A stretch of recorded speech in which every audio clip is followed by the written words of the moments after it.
Hoje a presença do advogado tributarista e mestre em Direito Tributário Ricardo Dalla, nós estamos dando sequência a uma conversa a respeito da reforma tributária. Ontem, Ricardo, você falou a respeito da conveniência de fazer algumas concessões para as populações mais carentes no que diz respeito à carga tributária. Mas há uma discussão também que cerca a discussão da reforma tributária do modelo fiscal mais justo, que seria, por que não penalizar menos o consumo e mais a renda? Como é que você vê isso? Olha, o imposto de renda é mantido do jeito que ele está, não é? Da pessoa física e da pessoa jurídica. Não se fala em mexer na pessoa jurídica e na pessoa física o imposto de renda. Essa legislação continua igual. E heranças, doações? Heranças, doações. Né? Herança é imposto estadual. Né? O Estado que arrecada 4%. Né? Causa mortes e doações. Não é? O município arrecada o ITBI entre vivos, transações de imóveis entre vivos. Ok. Não é? E então 2%, né? 2%. Então, assim, são tributos de alçada de autonomia municipal e estadual. Não é? A doação no imposto de renda, ela não tem reflexo de tributação. Ah, não. Não. Né? Entende? Não paga imposto de renda pela doação. Você pode falar, doei 50 mil reais para o meu filho. Não vai ter, não é? Não vai, essa doação vai ter uma cobrança estadual de 4%. Não é? Mas não incide imposto de renda.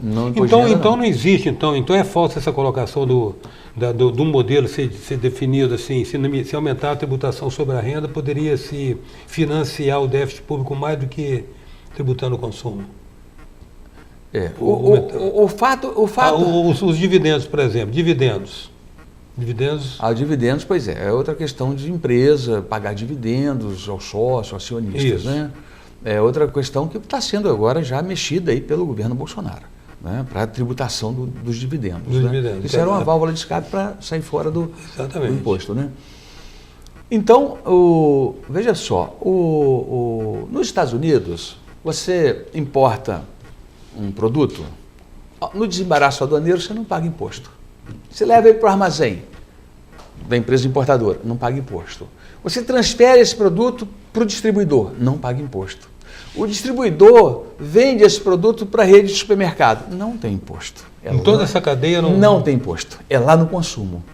Chega lá no consumo, por exemplo, aí cada estado tem a sua carga tributária. A Flórida, 6, 7% conforme produto. Nova York, 9%. Esse imposto só incide ali nesse elo final? Só nesse elo final. Aí você fala, cara, como pode acontecer como pode? Isso? Mas é uma economia que gera em torno disso, que é um negócio muito pujante, uma pulsação econômica muito forte.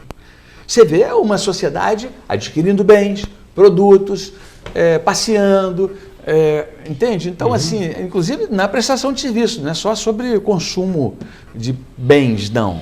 Comprou uma passagem aérea, então paga ali na hora o imposto.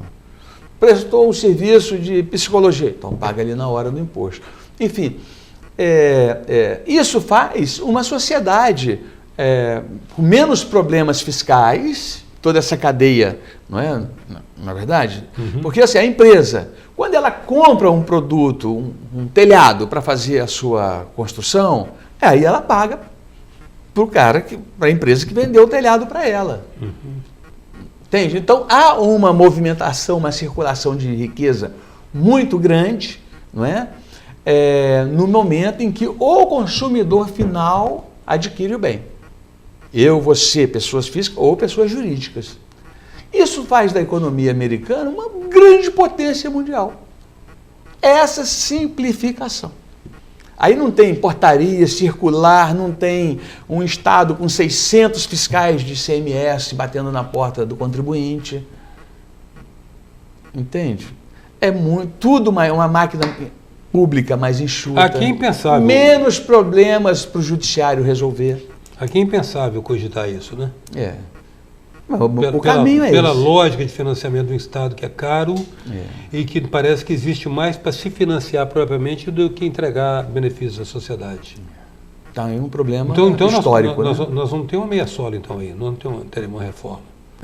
Não, se for essa do Bernardo Apia, continua tudo igual na minha visão. a unificação desses tributos pode... Mas assim, em termos de... Primeiro que não reduz a carga tributária. E tem que ver como que vai reduzir a simplificação da cobrança. Fica uma coisa assim, não fica um ônus pesado que nem contador nenhum dá conta. A presença hoje é do tributarista Ricardo Dalla. A gente volta já.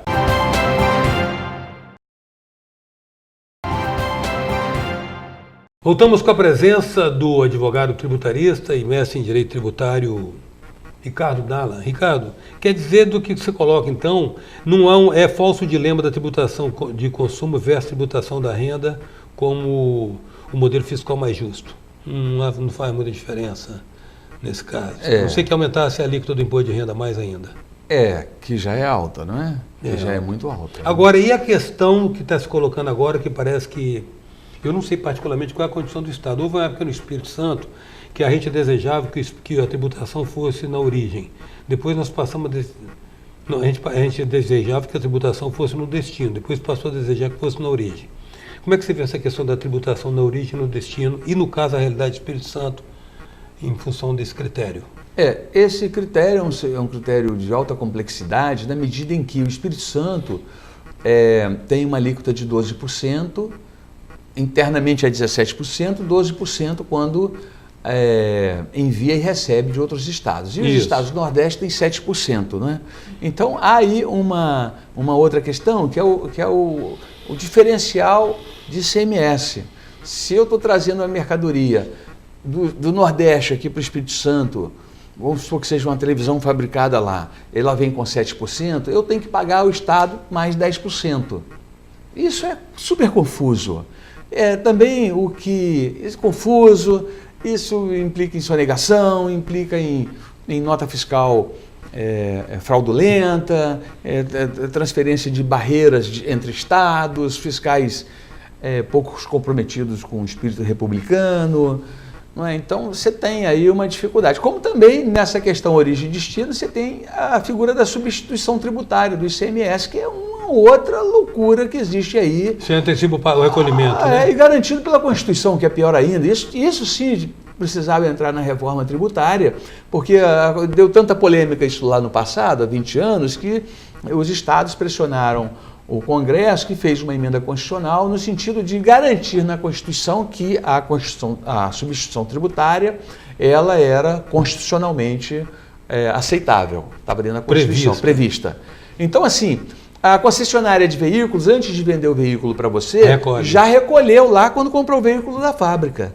E ele vai ficar com aquele estoque ali por um mês, 40 dias, 2 meses, 6 meses ou um ano, com aquele veículo, de que ele precisou pegar dinheiro no mercado para comprar esse estoque. Financiar estoque. E isso não é só veículo. Não, na verdade, veja bem, na verdade o governo está usando o poder dele para instituir um critério muito injusto, né? Injusto demais, injusto para a economia. Ele quer que se financie a incompetência dele. É uma coisa impressionante isso. Isso é um erro crasso na economia brasileira. Isso já era para ter sido extirpado da economia brasileira. Você pagar o imposto antes de vender o produto, isso não existe, isso é um crime. Isso é uma jabuticaba.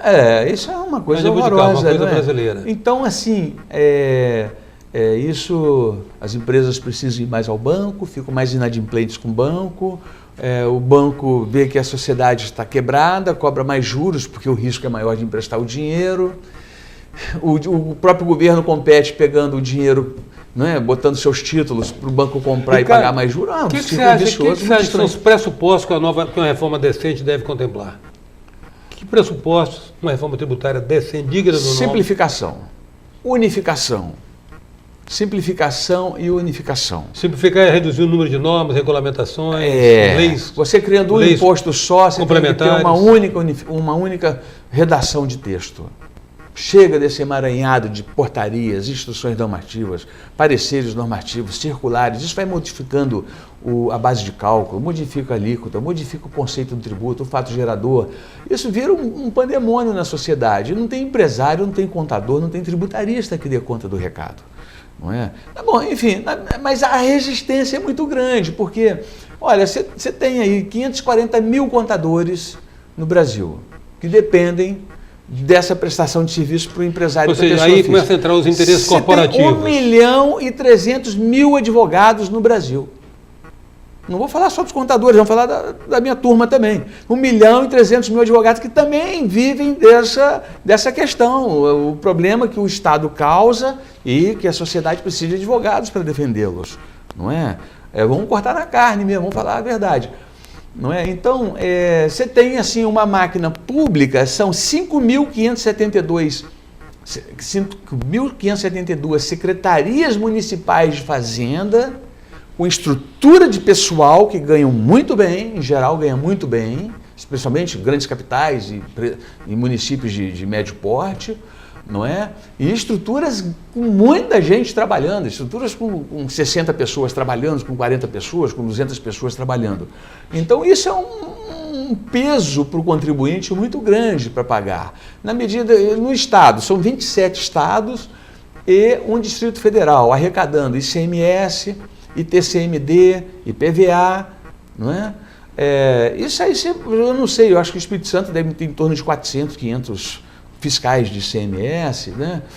É uma máquina pesada, tem altos salários nisso aí, não estou querendo rebaixar salário de ninguém, mas nós temos que enxergar a realidade. Então, isso tem uma pressão muito grande, tanto é que o projeto que está andando e que parece que vai dando certo aí, é justamente esse projeto de manutenção desses status todos aí que está aí. A confusão continuará, embora a tentativa de unificação de tributos seja salutar, eu acho muito legal isso, acho que vai ser muito mais simplificado isso, mas nós não temos ainda uma garantia da simplificação das normas infralegais, abaixo da lei, aquelas normas abaixo. Você diria que estão tentando fazer a omelete sem quebrar os ovos? Por aí. Por aí. É por aí. Não por aí. Porque assim, nesse projeto não se pensa em desonerar a folha, por exemplo. Essa é a proposta do Paulo Guedes, ministro da Economia. Desonerar a folha é tudo que se precisa para ter recontratação de pessoas. Gera emprego. Está na cara claro, isso. Você contratou um empregado e paga 2? Paga 2,5, 3, não é? Você contrata uma pessoa por R$ 1.500, fica 3 meses trabalhando com ela, manda embora, a indenização é de R$ 6.500, R$ 7.000, por 3, 4 meses que fica dentro da sua empresa, pagando R$ 1.500 por mês. Se essa demissão vem há um mês antes do pacto do dissídio, são dois avisos prévios que tem que pagar, garantido pela Justiça do Trabalho. Então, essa conta aí de 6.000, 7.000 vai para R$ 9.000. Eu soube, na verdade, que a Justiça do Trabalho no Brasil, ela aloca um orçamento de mais ou menos, na época que eu vi o número, de 16 bilhões de reais e operava pagamentos de indenizações de 10 bilhões. Ou seja, tudo que a Justiça do Trabalho absorvia para se custear era muito maior do que os valores efetivamente que ela fazia entregar. Tem esse estudo aí, eu já li esse estudo também, não é? Tem esse estudo. Ricardo, quero agradecer a sua presença, é legal estar contando com sua orientação, porque você é um cara especialista e você diz que, infelizmente, não vai ser o melhor dos mundos que virá com essa reforma. A gente só tem de lamentar e esperar que, em algum momento, se acenda o espírito republicano e que as pessoas se deixem arrebatar por um espírito de estadista que se dispõe a fazer as reformas que a gente tanto precisa.